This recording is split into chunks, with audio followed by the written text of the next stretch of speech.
नमस्कार. प्राईम पॉईंटमध्ये मी सुहास आपल्या सगळ्यांचं स्वागत करतो.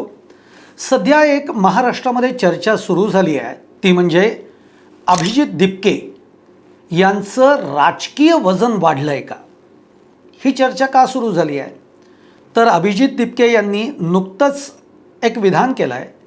ते विधान त्यांनी कोणावर केलं आहे तर ते विधान त्यांनी पंतप्रधान नरेंद्र मोदी आणि सरसंघचालक मोहन भागवत या दोघांमधल्या ताणल्या गेलेल्या संबंधांवर अभिजित दिपके यांनी भाष्य केलं आहे.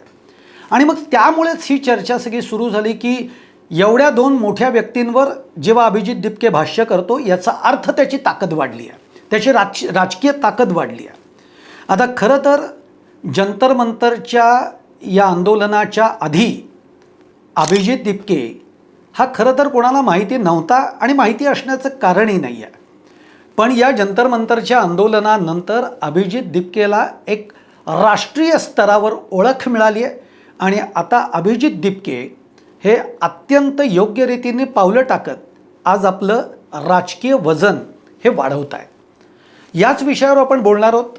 सविस्तर याचं काय विश्लेषण जे आहे ते करण्याचा प्रयत्न मी करणार आहे. तुम्हाला आवडलं तर लाईक करा, शेअर करा, चॅनल सबस्क्राईब करायला विसरू नका आणि तुमच्या देखील कमेंट या कमेंट बॉक्समध्ये नक्की टाका. तर मित्रहो, नीट पेपर घोटाळ्यातला जो सगळा विषय 4 महिन्यांपूर्वी या देशाच्या समोर आला, तो सगळा घोटाळा, त्या घोटाळ्यामुळे झालेलं विद्यार्थ्यांना नुकसान, त्यातून जवळपास 20 विद्यार्थ्यांनी केलेली आत्महत्या, त्यामुळे या देशातला जो तरुण आहे तो तरुण पेटून उठला. आणि या तरुणाला पेटून उठवण्यासाठी जर का कोणी आवाज दिला असेल तर ते नाव आहे अभिजित दिपके. अभिजित दिपकेनी सोशल माध्यमातून सगळं मीडियाच्या माध्यमातून कॉकरोच जनता पार्टीची एक चळवळ उभी केली आणि या चळवळीच्या माध्यमातून जे काही तरुण जोडले गेले, या तरुणांना घेऊन त्यांनी राज्यामध्ये पहिल्यांदी या नीट पेपर घोटाळ्याच्या विरोधामध्ये आंदोलन केलं. त्यांनी सरकारला इशाराही दिला, पण सरकार आपल्या मस्तीमध्ये होतं. सरकारला वाटत होतं की हे काय आहे, या गोष्टी काही फारशा सिरियसली घेण्याच्या गरजेच्या नाही आहेत. पण नंतर हे आंदोलन वाढत गेलं, जंतर मंतरवर हे आंदोलन पोचलं आणि तिथनं या आंदोलनाचं स्वरूप जे आहे ते इतकं वाढलं की या कॉकरोच जनता पार्टीच्या समोर, अभिजित दिपके यांच्या मागण्यांच्या समोर, विद्यार्थ्यांच्या सगळ्या संतापाच्या समोर सरकारला झुकावं लागलं आणि शिक्षण मंत्र्यांचा राजीनामा सरकारला घ्यावा लागला. इथूनच अभिजित दिपके, मी म्हटलं तसं की या आंदोलनाच्या पूर्वी अभिजित दिपके हे नावही कुणाला कदाचित माहिती नसेल आणि ते माहिती असण्याचं कारणही नव्हतं. पण या आंदोलनामुळे अभिजित दिपके यांना एक राष्ट्रीय स्तरावरचा एक ओळख निर्माण करून दिली या आंदोलनाने. पण ही ओळख निर्माण करून दिल्यानंतर या आंदोलनानंतर अभिजित दिपके हे कुठेही गायब झाले नाहीत. हे लक्षात घ्या, हे फार महत्त्वाची गोष्ट आहे. म्हणजे आंदोलन झालं, ते सक्सेस झालं, मग यश डोक्यात जातं आपल्या. ते डोक्यात गेल्यानंतर काही काळ आपण गायब होतो, पुढची दिशा काय वगैरे हे आपल्याला कळत नाही. पण अभिजित दिपके या आंदोलनानंतर गायब झाले नाहीत. उलट या माध्यमातून आपण शिक्षण व्यवस्थेवर बोलत राहणार, शिक्षण व्यवस्थेतल्या ज्या त्रुटी आहेत या त्रुटींवर आपण काम करत राहणार, हे त्यांनी जाहीर केलं. मग अनेकांनी त्यांना विचारलं की तुम्ही राजकारणात येणार आहात का, तुमचा हा कॉकरोच जनता पार्टी राजकारणामध्ये राजकीय पक्ष बनणार आहे का. तो म्हणला कालांतराने, हळूवार पद्धतीने, शांत पद्धतीने मी या सगळ्या प्रश्नांची उत्तरं देईन. आणि त्यानुसार अभिजित दिपके आणि त्यांची जी काही सगळी टीम आहे, या टीमनी एक पत्रकार परिषद घेतली आणि अत्यंत सुंदर मूव्ह ज्याला म्हणतात, खेळी. अनेकांना वाटलं होतं, अनेक तज्ज्ञांना वाटलं होतं की आता अभिजित दिपके एक स्वतःची राजकीय पार्टी तयार करतील. पण अभिजित दिपके आणि त्याच्या टीमनं असं काहीही केलं नाही. अभिजित दिपके आणि त्याच्या टीमनं असं ठरवलं की आज कॉकरोच जनता पार्टीच्या मुळे हे सगळं यश आहे. ही पार्टी, ही संघटना म्हणून आपण देशभरामध्ये दबाव गट म्हणून काम करायचं. लक्षात घ्या, राजकीय पार्टी तर सहज कोणीही बनवतं किंवा ते एक आकर्षण प्रत्येकाला असतं, पण अशा पद्धतीचा दबाव गट या देशामध्ये, महाराष्ट्रामध्ये तयार करण्याचं कोणी आत्तापर्यंत ठरवलं नसेल, जे अभिजित दिपके यांनी ठरवलं. त्यांनी एक दबाव गट तयार केला. दबाव गटाच्या माध्यमातून देशपातळीवर जे जे काही प्रश्न असतील, जे सरकार व्यवस्थित काम करत नसेल, ज्या सामाजिक प्रश्नांवर सरकार काम करत नसेल, त्या त्या ठिकाणच्या प्रश्नांपर्यंत आम्ही पोचू. तिथं आमचा दबाव गट आम्ही दबाव तयार करू सरकारवर आणि सरकारला ती कामं आम्ही पूर्णत्वास न्यायला लावू. अशा पद्धतीचा हा दबाव गट काम करेल, हे अभिजित दिपके आणि त्यांच्या कॉकरोच जनता पार्टीच्या टीमनं हे जाहीर केलं. आणि तिथूनच खरं हे लक्षात आलं की कॉकरोच जनता पार्टी किंवा अभिजित दिपके अत्यंत योग्य मार्गाने प्रवास करतायत. आता इथूनच खऱ्या अर्थाने अभिजित दिपके यांच्या राजकीय प्रवासाचा एक दुसरा टप्पा सुरू झाला असं म्हणायला हरकत नाही. अभिजित दिपकेंनी काय केलं तर शिक्षण हा तर त्यांचा मुद्दा होता. नीट परीक्षेमधल्या घोटाळ्याच्या विरोधात त्यांनी काम केलेलं होतं. त्यामुळे या महाराष्ट्रातले अभिजित दिपके महाराष्ट्रातले, ते मराठवाड्यामध्ये राहतात. आपण राहत असलेल्या मराठवाड्यामध्ये गावोगावी ज्या काही सरकारी शाळा असतील, सरकारी वसतिगृह असतील, या शाळांची, या वसतिगृहांची अवस्था काय आहे ही पाहायला अभिजित दिपकेंनी सुरुवात केली. स्वतः ते शाळांमधनं गेले, वसतिगृहांमधनं गेले. शाळांची अवस्था काय आहे, मुलांना योग्य शिक्षण मिळतं आहे का, शिक्षणाचा दर्जा कसा आहे, शिक्षकांची संख्या किती आहे, विद्यार्थीची संख्या जर कमी असेल तर ती का आहे, आणि मग त्या शाळांमधनं ज्या पायाभूत सुविधा आहेत त्या पुरेशा आहेत का, याची सगळी पाहणी अभिजित दिपके आणि त्यांच्या टीमनं ही सुरू केली.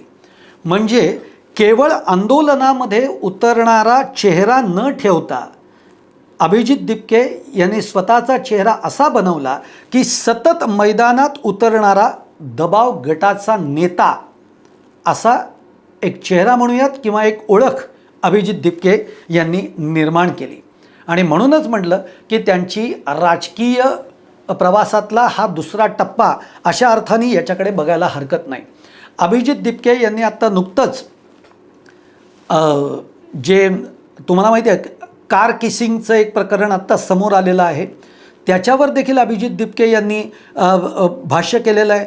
राम रहीम यांना जे काही जामीन मिळाला त्याच्यावर अभिजित दिपके यांनी भाष्य केलेलं आहे. महाराष्ट्रातल्या इतर म्हणजे महाराष्ट्रातल्या शेतकऱ्यांनाही त्यांनी सांगितलेलं आहे की तुमचे जे प्रश्न आहेत त्याच्यावर आम्ही काम करू. पण हे सगळं करता करता टप्प्याटप्प्याने अभिजित दिपके आता राजकीय भाष्यसुद्धा करू लागलेले आहेत. याचाच अर्थ अभिजित दिपके यांची राजकीय ताकद ही आता हळूहळू वाढती आहे. बरं, त्यांनी थेट कुणावर भाष्य केलं आहे तर पंतप्रधान नरेंद्र मोदी आणि सरसंघचालक मोहन भागवत यांच्या ताणलेल्या संबंधांवर अभिजित दिपके यांनी बोट ठेवलेलं आहे.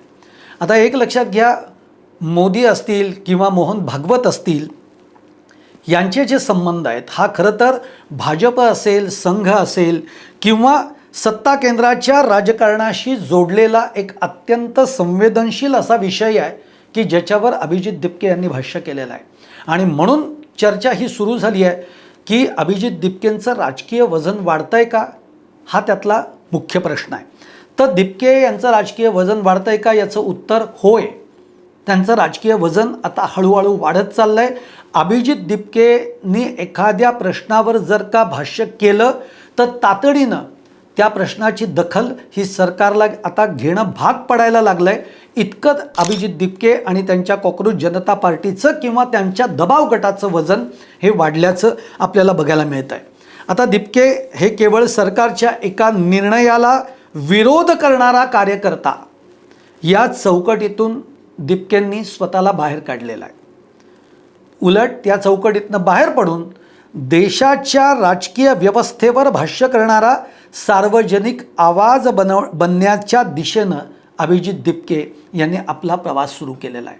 थोडक्यात आता थेट अशा मुद्द्यांवरही अभिजित दिपके जे आहेत ते भाष्य करू लागलेले आहेत की ज्याचा परिणाम हा पूर्ण देशाच्या काही व्यवस्थेंवर, काही मुद्द्यांवर होऊ शकतो. म्हणून अभिजित दिपके यांनी मोदी आणि भागवत यांच्या संबंधांवर भाष्य केलं आहे. आता हे सगळं करत असताना अभिजित दिपके, त्यांची कॉकरोच जनता पार्टी, दबाव गट, हा सगळा प्रवास आता सुरू झालेला आहे. हा सुरू होत असताना अभिजित दिपके यांच्या समोर काही मोठी आव्हानं म्हणूयात किंवा दिपकेंसाठी काही कसोटीची त्यांच्या मार्गामध्ये काही कसोट्या देखील त्यांना द्याव्या लागणार आहेत आणि आव्हानं देखील त्यांच्यासमोर असणार आहेत. ती नेमकी काय आहेत हे देखील आपण बघूयात. एक म्हणजे अभिजित दिपके यांनी कॉकरोच जनता पार्टी ही सोशल मीडियाच्या माध्यमातून एक त्याचं जाळं विणलं, एक चळवळ त्या माध्यमातून सुरू केली. आता त्यांच्यासमोर हा मुद्दा आहे की अजून देशभरातले जे तरुण आहेत, युवक आहेत, विद्यार्थी आहेत, त्यांना अधिकाधिक संख्येनं कॉकरोच जनता पार्टीच्या बरोबर कनेक्ट करून घेणं, जोडून घेणं हे त्यांच्यासमोरची एक मोठी कसोटी असणार आहे. दुसरं, CJP कॉकरोच जनता पार्टी ही जशी महाराष्ट्रामध्ये आहे, आता त्यांनी महाराष्ट्रामध्ये जसा दबाव गट तयार केलेला आहे तसा कॉकरोच जनता पार्टीचा दबाव गट किंवा कॉकरोच जनता पार्टी ही अधिक वेगवेगळ्या राज्यांमध्ये कशी ते पोचवू शकतायत, वेगवेगळ्या राज्यांमध्ये हा दबाव गट ते कसा निर्माण करू शकतात, ही देखील एक कसोटी आता अभिजित दिपके यांच्यासमोर निश्चित असणार आहे. तिसरं, केवळ विरोधी भूमिका न मांडता पर्यायी धोरण ते मांडू शकतात का? म्हणजेच हे बघा, विरोध करणं, एखाद्या गोष्टीला विरोध करणं हे खूप सोपं आहे. एखाद्या गोष्टीला विरोध करून त्याच्यावर आंदोलन करणं हे सोपं आहे. परंतु तुमच्याकडे तो विरोध करत असताना तुमच्याकडे काही पर्यायसुद्धा त्या विषयासाठी असणं हे खूप गरजेचं आहे. त्यामुळे अभिजित दिपके असतील, त्यांची टीम असेल, कॉकरोच जनता पार्टी असेल, तो दबाव गट असेल, यांच्यासमोर जेव्हा आपण शिक्षण व्यवस्थेवर बोलणार आहोत, त्यातल्या पायाभूत सुविधांवर बोलणार आहोत, तेव्हा सरकार तर कमी पडतं हे आपण दाखवूच, पण सरकारने काय केलं पाहिजे याच्यासाठी काही पर्यायी मुद्दे तुमच्याकडे आहेत का हे सुद्धा घेऊन अभिजित दिपके यांना चालावं लागणार आहे. त्यामुळे ते देखील एक आव्हानाची गोष्टही त्यांच्यासमोर असेल. आणि एक सगळ्यात महत्त्वाचा मुद्दा की आंदोलनाच्या पलीकडे एक स्वतःची विश्वासार्हता टिकवून ठेवणं. एक लक्षात घ्या, कुठलीही व्यक्ती असू देत, पक्ष असू देत, संस्था असू देत, विश्वासार्हता ही खूप महत्त्वाची गोष्ट असते. आज अभिजित दिपके असतील, त्यांची टीम असेल, त्यांची कॉकरोच जनता पार्टी असेल, यावर या जंतर मंतरच्या आंदोलनानंतर विद्यार्थ्यांचा असेल किंवा देशभरातल्या काही मंडळींचा असेल, एक विश्वास निर्माण झाला आहे की ही मंडळी निर्णयात्मक काही मुद्द्यांपर्यंत लढा देऊ शकतात. हा विश्वास त्या विद्यार्थ्यांमध्ये, तरुणाईमध्ये पोचलेला आहे. हा विश्वास जो आहे तो त्यांना वेगवेगळ्या स्तरांवर, वेगवेगळ्या पातळ्यांवर तो टिकवून ठेवता आला पाहिजे. म्हणजे कधीकधी असं होईल की तुम्ही केवळ सरकारला विरोध करणारे दबाव गट म्हणून तुम्हाला काम करून चालणार नाही आहे, तर अनेक ठिकाणी ज्या अनेक चुका होत असतात त्याच्यावर सुद्धा अभिजित दिपके यांना भाष्य करावं लागेल. वेगवेगळे पक्ष, त्यांची भूमिका, त्यांच्यामधल्या जर काही चुका असतील, मग ती विरोधी गटातली लोकं असतील, पक्ष असतील, त्यांच्याही मधल्या जर का काही ध्येय धोरणांमध्ये जर का काही चुका आढळत असतील तर या दबाव गटाला, अभिजित दिपकेंच्या दबाव गटाला काम करावं लागेल. नाहीतर मग त्याच असं काम केलं तरच ती विश्वासार्हता टिकणार आहे. नाहीतर अभिजित दिपके किंवा त्यांची ही टीम किंवा त्यांचा हा दबाव गट हा फक्त भाजप विरोधी आहे, अशा पद्धतीचा एक नॅरेटिव्ह हा आगामी काळामध्ये पुढे येण्याचा धोका हा राहू शकतो. त्यामुळे विश्वासार्हतेचा मुद्दा इथे खूप महत्त्वाचा लागू होतो. त्यामुळे अशा पद्धतीची काही आव्हानं ही आता अभिजित दिपके आणि त्यांच्या टीमसमोर असणार आहेत.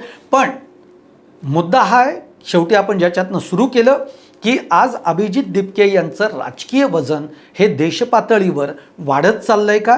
तर होय, ते वाढत चाललं आहे असंच ऐकून आपल्याला दिसतंय. पण तुमचं देखील जर काही मत असेल तर तुम्ही कमेंट बॉक्समध्ये जरूर टाका. आणि तुम्हाला माझा व्हिडिओ आवडला असेल तर नक्की लाईक करा, शेअर करा, चॅनल सबस्क्राईब करायला विसरू नका. धन्यवाद.